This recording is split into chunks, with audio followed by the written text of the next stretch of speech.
আহিরিটোলা কাণ্ডে মা মেয়ের জেল হেফাজত, ঘটনার তদন্ত করবে মধ্যগ্রাম থানায় নির্দেশ আদালতের, শুনানি চলবে বারাসাত আদালতেই। পানাগড় দুর্ঘটনার পর 3 দিন পার, এখনও অধরা অভিযুক্তরা। গোপন জবানবন্দি গ্রহণ 3 সহযাত্রীর, ধোঁয়াশা বাড়াচ্ছে পুলিশের নীরবতা। কালীঘাটের কাকুর অডিওয়ে নাম অভিষেক বন্দ্যোপাধ্যায়ের উল্লেখ চার্জশিটে। ভাবমূর্তি নষ্টের চেষ্টা করছে সিবিআই, তোপ আইনজীবীর।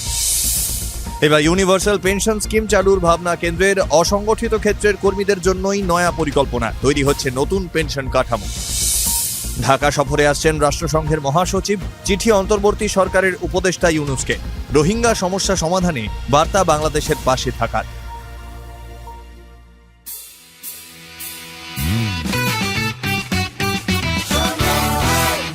আপনি শুনছেন সংবাদ প্রতিদিন শোনো। নমস্কার, আসছি বিস্তারিত খবরে। আহিরিটোলা কাণ্ডে ধৃতদের জেল হেফাজতের নির্দেশ। পুলিশ ধৃত মা মেয়েকে প্রাথমিক জেরা করেছে। আজ বুধবার কলকাতায় ব্যাংশাল আদালতে তোলা হয়েছিল মা ও মেয়েকে। বিচারক ধৃতদের একদিনের জেল হেফাজতে রাখার নির্দেশ দিয়েছে। জেরায় জানা যায় হত্যা হয়েছিল মধ্যমগ্রামে, কাজেই মধ্যমগ্রাম পুলিশ এই মামলার তদন্ত করবে। কলকাতা পুলিশ এই মামলায় তাদের হাতে থাকা তথ্য মধ্যমগ্রাম পুলিশের হাতে তুলে দেবে। এদিন সেই নির্দেশ দিয়েছেন বিচারক। এদিনই ধৃত ফাল্গুনী ঘোষকে নিয়ে মধ্যমগ্রামের ওই বাড়িতে গিয়েছিলেন নর্থ পোর্ট থানার ফরেন্সিক আধিকারিকরা। খুনে ব্যবহার করা ইট উদ্ধার হয়েছে। যে বাড়িতে ধৃতরা ভাড়া থাকতেন সেই বাড়ির পাশেই পরিত্যক্ত জমিতে ওই ইট পাওয়া গিয়েছে। বটি দিয়ে মৃতের পা কাটা হয়েছিল, সেটি এখনো উদ্ধার হয়নি, তবে মনে করা হচ্ছে সেটি পুকুরে ফেলা হয়েছে। বারাসত আদালতেই এই মামলার শুনানি হবে। আগামীকাল ধৃত দুজনকে পেশ করা হবে বারাসত আদালতে।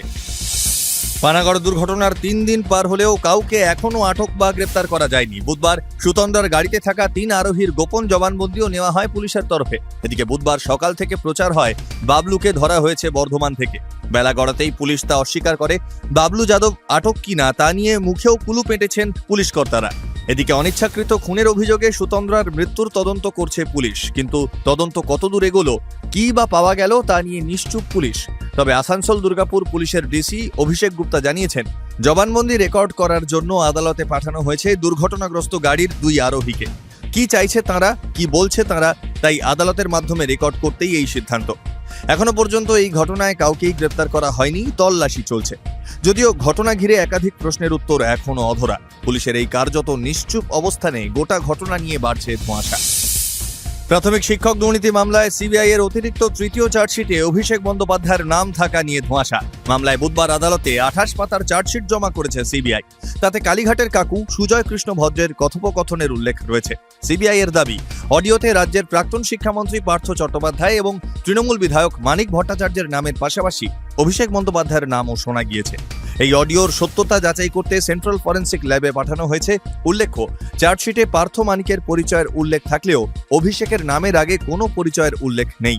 ফলত জনৈক অভিষেক তৃণমূলের সর্বভারতীয় সাধারণ সম্পাদক কিনা তা এখনো স্পষ্ট নয়। যদিও চার্জশিটে অভিষেকের নাম থাকা নিয়ে সিবিআই এর বিরুদ্ধে তোপ দেখেছেন অভিষেকের আইনজীবী সঞ্জয় বসু। তার দাবি, রাজনৈতিক উদ্দেশ্য প্রণোদিতভাবে হেনস্থা করা হচ্ছে অভিষেককে, ভাবমূর্তি নষ্টের চেষ্টা করা হচ্ছে বলেও অভিযোগ করেছেন তিনি। দেশবাসীর জন্য ইউনিভার্সাল পেনশন স্কিম চালু করার কথা ভাবছে কেন্দ্র। সূত্রের খবর, বৃদ্ধ বয়সে মূলত অসংগঠিত ক্ষেত্রের কর্মীদের যেন আর্থিক নিরাপত্তা থাকে, সে কথা ভেবেই নয়া পরিকল্পনা। শ্রম মন্ত্রক সূত্রে জানা গিয়েছে, ইতিমধ্যেই নতুন প্রকল্প নিয়ে ভাবনা চিন্তা করছে শ্রম মন্ত্রক। অসংগঠিত ক্ষেত্রে কর্মরত অর্থাৎ নির্মাণ শ্রমিক, পরিচারিকা, ডেলিভারি পার্সন, এদের কথা মাথায় রেখে তৈরি হচ্ছে নতুন পেনশন কাঠামো। বর্তমানে যেসব প্রকল্প রয়েছে সেগুলির কয়েকটি আনা হবে ইউনিভার্সাল পেনশন স্কিমের আওতায়। কর্মক্ষেত্রের সঙ্গে এই স্কিমের কোনো যোগ থাকবে না। যারা এই স্কিমে নাম লেখাবেন তারা নিজেদের মতো করে নির্দিষ্ট অর্থ জমা করবেন। 60 বছর বয়স হলে সেখান থেকে পেনশন পাবেন। বর্তমানে চালু থাকা ইপিএফওর সঙ্গে কিছু তফাৎ রয়েছে কেন্দ্রের প্রস্তাবিত পেনশন স্কিমের। এই স্কিমে সরকার কোনো সাহায্য করবে না।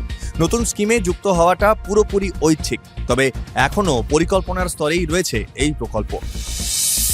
ঢাকা সফরে আসছেন রাষ্ট্রসংঘের মহাসচিব অ্যান্তোনিও গুতেরেস। তার আগে তিনি চিঠি লিখেছেন বাংলাদেশের অন্তর্বর্তী সরকারের প্রধান উপদেষ্টা মোহাম্মদ ইউনূসকে। সেই বার্তায় জানিয়েছেন, রোহিঙ্গা সমস্যা সমাধানে বাংলাদেশের পাশেই থাকবে রাষ্ট্রসংঘ। জানা গিয়েছে, আগামী 13ই মার্চ বাংলাদেশে যাবেন রাষ্ট্রসংঘের মহাসচিব গুতেরেস।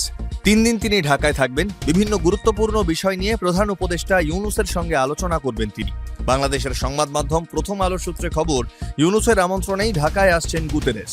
বাংলাদেশে রোহিঙ্গা সমস্যার প্রভাব ও উদ্বেগ নিয়ে ইউনূসের সঙ্গে সহমত হয়েছেন রাষ্ট্রসংঘের মহাসচিব।